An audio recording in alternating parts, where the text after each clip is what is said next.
Hi, ladies and gentlemen. This is Cliff Kincaid, president of America Survival Inc. Thanks for tuning in to another edition of America Survival TV.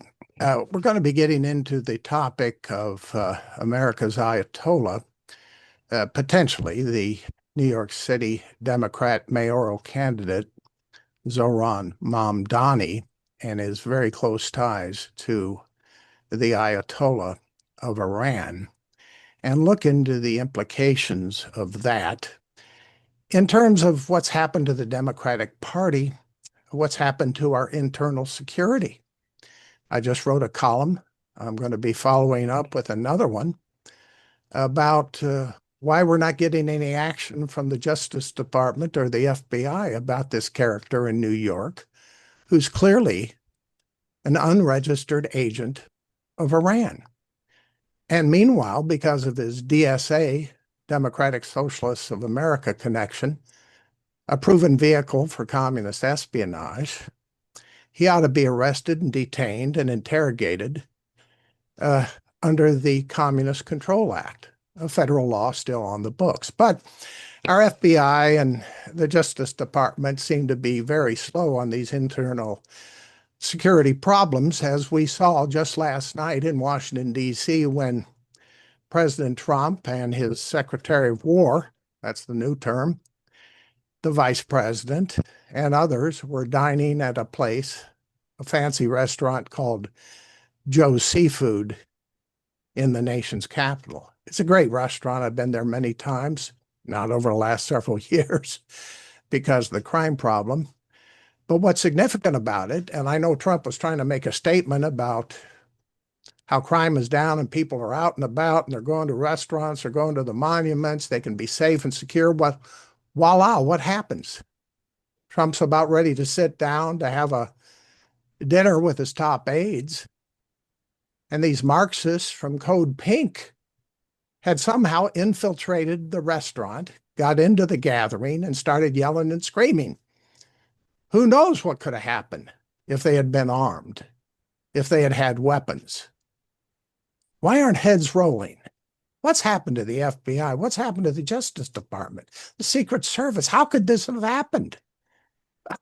I'm incredulous at how slow this administration has been when it comes to internal security. Oh, yeah, I'll give them credit for cracking down on some criminals.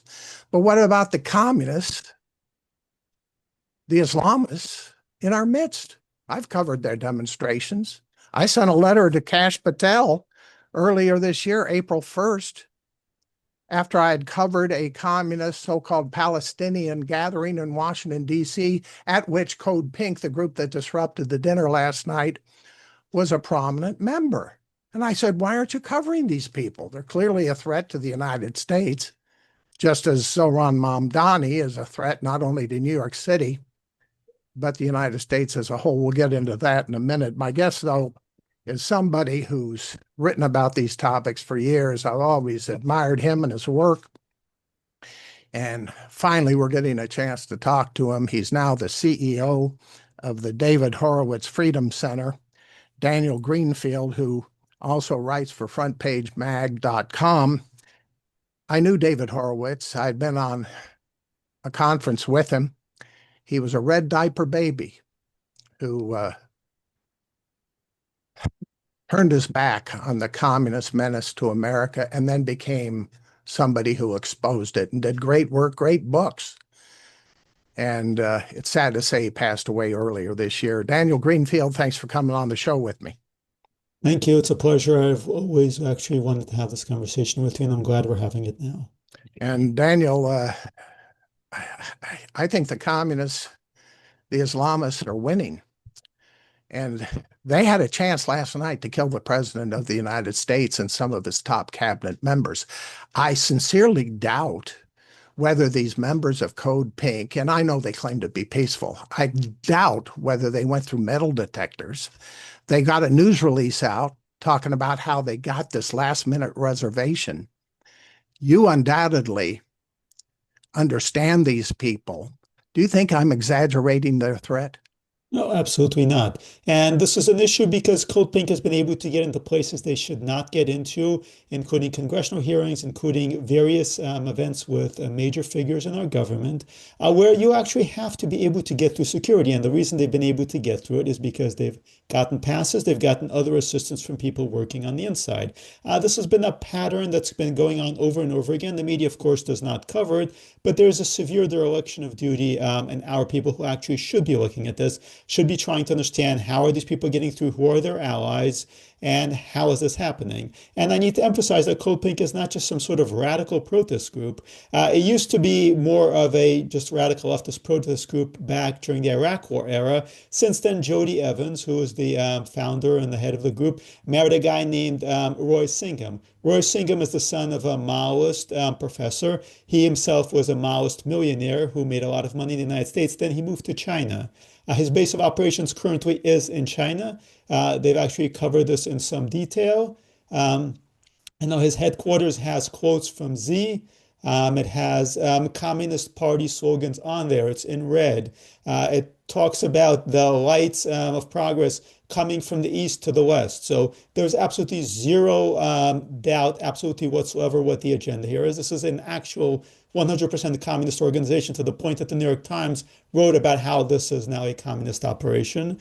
Even Nancy Pelosi, she got some flack from this when they began harassing her, told them to go back to China. So even the Democrats, even the people on the left admit that this is a Chinese communist operation. This is a Chinese communist operation whose members are able to get through security. They're able to get close to our leaders. They're able to get close to President Trump. And, if they can do this for the cameras, what else are they capable of doing? Because there's all sorts of tradecraft potential. If you have people who have political allies on the left who are able to get them through security, they can do a whole lot more than just protest. They sure can. And that's what worried me when I saw how they had disrupted this private dinner. They then put out a news release on it. It's incredible, these people. They feast while Gaza starves. Code Pink disrupts President Donald Trump, Vice President J.D. Vance, Secretary of State Marco Rubio, and War Secretary Pete Hegseth dinner. These people, I guess our FBI and the Justice Department in general must think they're, quote, peaceful protesters and just Democrats, when you and I know, you just went into detail about their links to communist China, Iran, Venezuela. I could go through a whole list here. I've been up to New York, where that Chinese communist millionaire runs something called the People's Forum. It's now called 1804 Books. It's one of two communist bookstores in New York City, named after the Haitian Revolution. That really worked out well. And they operate out in the open. And yet the FBI, as I say, I sent a letter to Kash Patel after I'd covered these demonstrations in Washington, never got a response. Apparently, he's not reading these letters. He's focusing on other things. But last night, the president could have been killed. And let's get into something even more ominous, in my view. The Zohran Mamdani, the New York mayoral candidate in New York City, who we're told, the main threat from this guy is he wants the government to run grocery stores. No, I'm sorry. He is associated with the same Shia ideology, religious ideology called Twelvers, that runs Iran, that answers to the Ayatollah. And I've got a column coming out, Daniel. I'd like to get your thoughts on this whole thing. It's not just he's going to run a government grocery store if he manages to win the election in November. This is a guy who's linked to a foreign enemy that always shouts, their slogan is death to America. This is a guy who can stop New York City Police Department cooperation with the FBI to prevent another 9/11. By the way, we're talking one day before the anniversary of 9/11. I think this is even more of a danger, potentially, him getting to office, getting power, than what happened on 9/11. What do you think? It's a serious threat, and the dismantling of the NYPD's counterintelligence, they were a major asset when Obama wrecked the FBI, is a serious issue. And we also have to have the bigger picture here, which is that the DSA is pushing people like this all across America, not just New York, but California, places like Maine that you would not even expect, Georgia. You have the alliance, the Red-Green Alliance, the alliance between the leftists, and by leftists I mean straight up in many cases socialists and communists, and Islamists who are, yes, allied with Iran, allied with various Islamic terrorist groups, including the Muslim Brotherhood, which is the organization behind Al-Qaeda and Hamas. These people are getting into political offices all across the land, and initially it's local offices. We did a report called Election Jihad last year when we were looking at some of these politicians who are making their way. Initially, it's local offices, then it's the state senate, then it's the assembly, it's the city councils, and then they start actually making the leap to higher office. And in this case, we actually have a man who has been pretty unambiguous about his support for Islamic terrorism and his sympathy for communism, who is on the verge of taking office as the mayor in the most significant city, the most strategic city in the United States, one that controls much of our economy. Because if you recall, obviously I was in Lower Manhattan on 9/11. I saw what happened, but beyond that, the ripple effects on our economy were absolutely huge. If a foreign enemy wants to back another operation like this, they can do incredible amounts of damage by taking down Wall Street, by taking down a big chunk of our economy, which would, of course, have major impact, especially around the election. And these people calculate in those terms, they think in those terms, and they have plans in those terms. And when you actually think about the reality that we are looking at a situation where, yes, DSA, Democratic Socialists of America, a communist organization, and Islamists are going to be in a position to control outcomes in entire cities in New York and other cities across the country within the decade, this is a grave, grave national security threat, one that we're not taking seriously. People are making the same comments about Mamdani that they did about Obama. They didn't take that seriously either until it was much too late. We're talking to Daniel Greenfield. He's a CEO at the David Horowitz Freedom Center. He's the writer for frontpagemag.com. His own website, danielgreenfield.org. His recent book is called Domestic Enemies, The Founding Fathers' Fight Against the Left. Let me mention a couple things. Somebody who may see Medea Benjamin, I've run into her many times covering these left-wing activities. She's a small woman, seems pleasant enough. She always smiles. But I do remember this. Years ago in Washington, D.C., and I've been in the nation's capital area for almost 50 years, I ran into her at an event in Washington, D.C. called Greenfest, one of these environmental organizations having a big arts and crafts festival, I guess you would call it. And lo and behold, the former Weather Underground communist terrorists, Bill Ayers and Bernardine Dorn, were there. I covered that event, and I saw Medea Benjamin at the event. She came up to Bernardine Dorn. They were talking like they were old friends. They were old friends. And remember, the Weather Underground, people should know, was a murderous communist terrorist organization that killed cops, that staged bombings. In fact, they bombed the U.S. Capitol. And anyway, Bernardine Dorn is one of Medea Benjamin's friends and associates. This tells you all you need to know about these people and their, quote, democratic facade. And this is another thing I want to get into with you. You talking about Mamdani and the DSA. In the column I've just released and conversations, shows we've had with Trevor Loudon and others, we've concentrated on the fact that this DSA, Democratic Socialist, is a vehicle for communist espionage. One of their major members in the DC area was a guy named Kurt Stand, who went to prison. He returned after prison to join the DSA again, went to prison for over 10 years after being convicted of being a spy for first the Soviet Union, then Russia, and East Germany. I mean, this is this DSA, the Democratic Socialists. They are a cover, they are a front for dedicated communists who want to destroy America. And then on top of that, Daniel, we've got his Mamdani's association with the Ayatollahs and the Shia Twelver ideology that runs Iran. They chant death to America. My question to you is, maybe I'm going too far. Shouldn't this guy Mamdani be arrested and detained as a security threat to the United States? Absolutely. And this just goes to show what the Democrats have normalized. We've got two other mayors already, Mayor Karen Bass in Los Angeles, Barbara Lee in Oakland, and these are people who are associated with Cuban communist organizations. And at this point, we're going to have New York and LA both run by people who have who would never have passed a national security, would never have received any kind of security clearance because of their associations. We have people in Mamdani's case who's just a straight up foreign national, enemy of the United States, who came here, got citizenship a few years ago just in time to run for office. So these networks that we did not actually deal with during the Cold War metastasized. They created the next generation of radical movements like Code Pink, like Black Lives Matter. These were all spun off by people, including some with Weather Underground ties.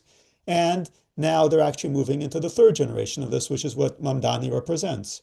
They view their mission as destroying, overthrowing America. You mentioned the bookstore being named after the Haitian Revolution. This was the People's Forum that has instigated riots all across the country. So they have a blueprint. It's the old communist blueprint. Create chaos, create riots, use that to seize power whenever possible. If you can't seize power naturally, then stage riots, escalate to terrorism, and continue the process of destroying America. And they've had very good allies in Iran, in Qatar, and across the Islamist world that is actually helping them do this. And there's a whole litany of these people who are moving through the system.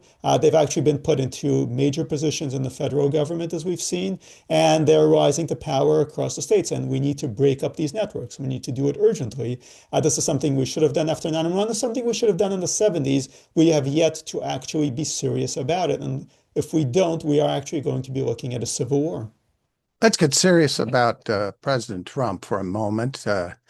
I like a lot of what he's doing, but I don't think he's moving fast enough. If he doesn't clean house as a result of what happened at Joe's Seafood last night, when these communists infiltrated the gathering and started disrupting and yelling and screaming, when they could have had weapons, they could have killed him. They could have killed him, Hegseth, Vance, Rubio. They could have killed them all.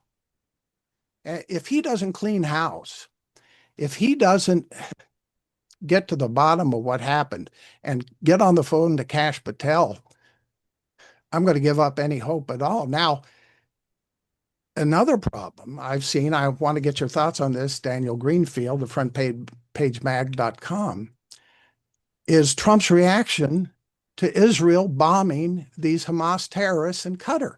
I keep seeing all these headlines about Qatar being a U.S. ally.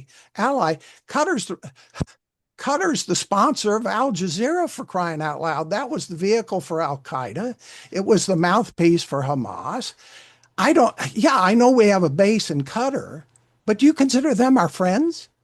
Well, let me tell you a little bit about how 911 happened in the first place. A guy named Khalid Sheikh Mohammed was hanging out. He was the mastermind of 911. He was hanging out in Qatar. We knew he was in Qatar. We began talking to the Qataris and asking them to turn him over the way Israel was saying, turn over the Hamas terrorists. The Qataris did not do this. We began talking to our diplomats, the people supposedly representing U.S. interests in Qatar, and saying you need to pressure the Qataris to turn over Khalid Sheikh Mohammed. And the diplomat said, you guys are actually causing problems. Qatar is a great ally. This guy doesn't matter. It's no big deal. We don't need to worry about him. Then finally, the FBI goes ahead, and this is the old FBI, not the current FBI, goes ahead, it flies into Qatar. Of course, they give the heads up to our diplomats on the ground, and those people are not our diplomats, they're working for the other side. Our diplomats, so-called, notify the Qataris that the FBI is coming. They've got a plane. They're going to pick up Khalid Sheikh Mohammed. At that point, Khalid Sheikh Mohammed, for some reason, just suddenly decides to leave right on schedule. And our intelligence actually says that it's a key member of the Qatari royal family that got Khalid Sheikh Mohammed out of the country. 911 is the result of that. So the Qataris have been playing this game for a long time. They've been playing it with us. There's a reason that Al Qaeda was there. There's a reason the Taliban is there. There's a reason Hamas is there. It's because Qatar sees itself as being able to get a lot of influence by harboring, promoting, and funding terrorists. They are the main sponsor of an organization known as the Muslim Brotherhood.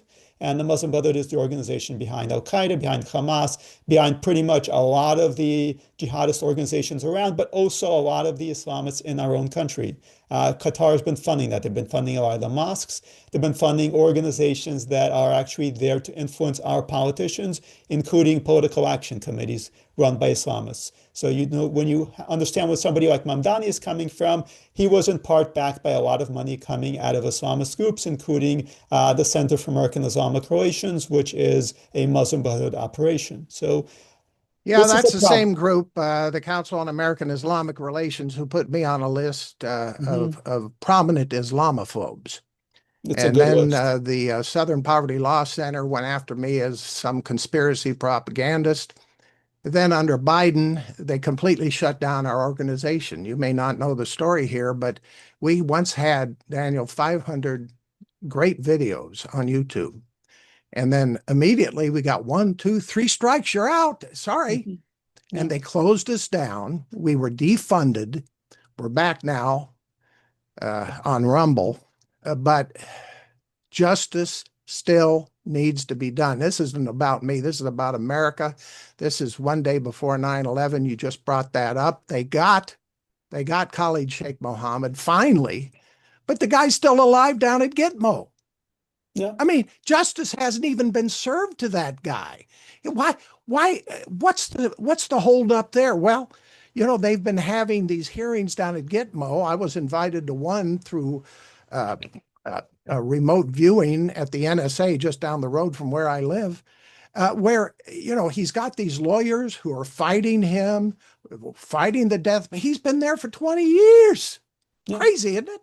Yeah, the Biden administration actually tried to make a deal with him. Then that was overturned. But they've released pretty much everybody else from Gitmo, including some of the worst Al Qaeda terrorists, were freed. In the last months of the Biden administration, there was a frantic urge. They knew they were not going to be able to stay there. So they tried to get everybody out. And those they couldn't get out, like Khalid Sheikh Mohammed, they tried to cut a deal with. Yeah. That deal is now actually fallen apart because as bad as the chief of staff was, he actually said, I'm not doing this. I'm not going ahead with this. So he at least actually held the line on that. But they released pretty much everybody else from Gitmo. They cleaned it out. Obama started it. One of the incredible things is that one of Obama's first executive orders when taking office was involved the treatment of prisoners at Gitmo. He actually fired his own Secretary of Defense back in the day because he would not free enough terrorists from Gitmo. This is just how treasonous these people are. And President Trump, in light of what happened to that poor Ukrainian refugee girl in Charlotte, North Carolina, getting knifed and killed by this thug who had been arrested 14 times, President Trump says, give him the death penalty. Make it a quick trial. Okay, Mr. President, what about Khalid Sheikh Mohammed, who's been sitting down there at our base in Cuba for 20 years? What about justice there? What about the fact that the families of the 9/11 victims still want justice in terms of Saudi Arabia and the Saudi involvement in 9/11? What was it? 15 of 19 hijackers were from Saudi Arabia. And here's where I fear the worst, Daniel Greenfield, is that President Trump, while he's doing some good things here and there, he's been too fascinated and preoccupied with making money in the Middle East. Yeah, I know he talks about the Abraham Accords, but he went to Saudi Arabia, he went to Qatar, he rehabilitated this Al-Qaeda operative in Syria. It looks like he's putting money over principle and justice. What do you think? Oh, when it comes to Khalid Sheikh Mohammed, we could have him executed in 24 hours. It's a choice. President Trump can make that choice. Under FDR, when you had Nazi saboteurs show up, they were captured, they got a trial and then execution about 24 hours, from what I recall. They took a brief smoking break. They announced we're executing them now. As far as Saudi Arabia and Qatar and others go, it's a huge problem because the open enemies like Iran in some ways are less of a threat than all these terror states that pretend to be, that we call allies, that pretend to be our allies. We've been playing this game, for example, with Pakistan forever and a day while they were harboring Osama bin Laden. They're not our allies, they're our enemies. Ditto for Qatar and Saudi Arabia. The problem is that Qatar and Saudi Arabia are even bigger problems than the rest of these wealthy Gulf states, which, by the way, took our oil that we developed for them, nationalized it. Our government was so corrupted by them that they actually paid off the oil companies to have the nationalization happen. So they've been buying up everybody in DC for a very long time. It is a huge problem. It's hard to find anybody on foreign policy who has not taken money from the devil in this regard. And President Trump, unfortunately, is surrounded by some of these people, people like Tom Barak, who are pretty straight up agents of enemy powers. Tom Barak is in theory the US envoy. In practice, he's just repeating back whatever the Turks tell him, and the Turks are repeating back whatever the Saudis tell them. And that means that Saudi Arabia is now, Syria is now being run by Al Qaeda. It's being run by people who were heads of Al Qaeda and ISIS. And that is absolutely mind-boggling insane. We've already had a church bombing. We've already had Christians and other minority groups being terrorized in Syria. And this is exactly the sort of thing that everybody hated when Obama was doing it, when Obama was backing the so-called Free Syrian Army and all the other jihadists cut out. These guys are not even pretending to be cut out. So this stuff needs to end. We need to stop backing Islamic terrorists, whether in Syria, whether in Gaza, anywhere else, in Pakistan. We need to understand that these people are not our friends. Yes, they move a lot of money our way. They promise to have big, big investments, but they're doing this in order to conquer and destroy us. It's much the same thing that China's been doing. Yes, China has investments in America. That is not a good thing. Only libertarians think that's a good thing, and maybe some Chamber of Commerce types. The Saudis and the Qataris having investments in America, not a good thing. No, no. And they've even invested in some, quote, conservative news operations Yeah. here in the United States. I understand Newsmax got millions from a Qatari former government official. You've heard that one. Yeah, and ever since President Trump was on the ascendant the second time around, you see a lot of conservatives suddenly spending a lot of time in the Gulf. You can see Tucker Carlson, who's interviewed pretty much every Arab leader around. And it just really, you look at these conferences, the World Government Conference in Dubai. What are a bunch of people who are in theory MAGA doing at a World Government Summit in Dubai? You have to look at these things, and it's pretty obvious that they're following the money. And it's too bad that so many in MAGA have sold out to Russia. Now we find out they're selling out to the Arabs and the Islamists. But getting back here at home, some final questions on Zohran Mamdani. My fear is not only that he represents global Islam and that danger, but when you've got a guy who's directly part of a sect that runs Iran. Now, let's get back to that situation for a minute, because everybody applauds and says, oh, President Trump went in there and bombed their nuclear facilities. Well, yeah, but he left the regime intact. And we hear reports, not sure how accurate, that the Iranians still have hundreds of pounds of enriched uranium. And last time I checked, enriched uranium, okay, maybe Iran can't build nuclear bombs anymore. Good for you, President Trump. They can still build a dirty bomb. And if you got somebody like Mamdani running New York, discontinuing official cooperation with the FBI, decimating the counterintelligence unit further of the New York City Police Department, do you really have to imagine that perhaps the Iranians under him, I'm not saying with his necessary approval, might be able to smuggle a nuclear dirty bomb into the United States with explosives to blow up this enriched uranium, causing horrible radiation poisoning and killing potentially tens of thousands, if not more, New Yorkers. And we know what happened. You mentioned it after 9/11. This could happen again with even more death and destruction, in my view. And yet some conservatives are saying, oh, well, his policies won't work out. Let's give him a chance and then we'll replace him. What if he facilitates another 9/11 on American soil? That's my fear. Is it yours? It's a major threat. New York City has been a long-time target. And we have to remember that Iranians have a major operation in this country. They've been able to stalk, carry out terror attacks, and plot attacks in the United States already. And they've also got a huge lobby, a lobby that, by the way, had Joe Biden on its side. The Iran lobby began financing Joe Biden's presidential ambitions early on. So they've gotten pretty close to top people. You can actually see some Iran lobby people like Trita Parsi of the National Iranian American Council, who's making the rounds not only of shows on the left, but including he was on Bannon, he was on some other shows. Yeah. So these people have burrowed into our political system, and that means that they have all sorts of options, including the ability to corrupt our officials, the ability to smuggle materials into this country, and the ability to get our key officials to turn a blind eye to that. And if they actually have ability to influence the mayor of a major American city that is also a port city, that is a major, major threat.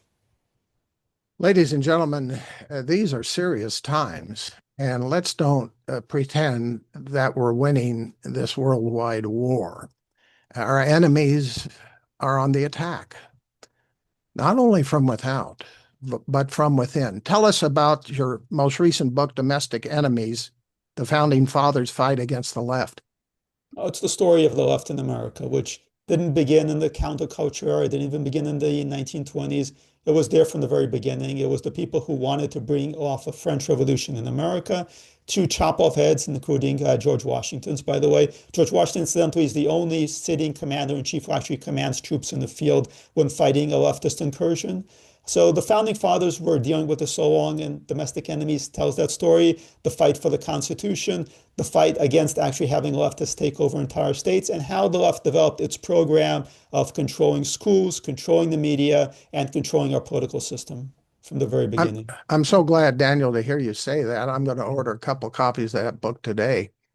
It just so happens, I'm glad you brought up the French Revolution. I'm going up to New York City at the end of this week. One of my sons lives up there.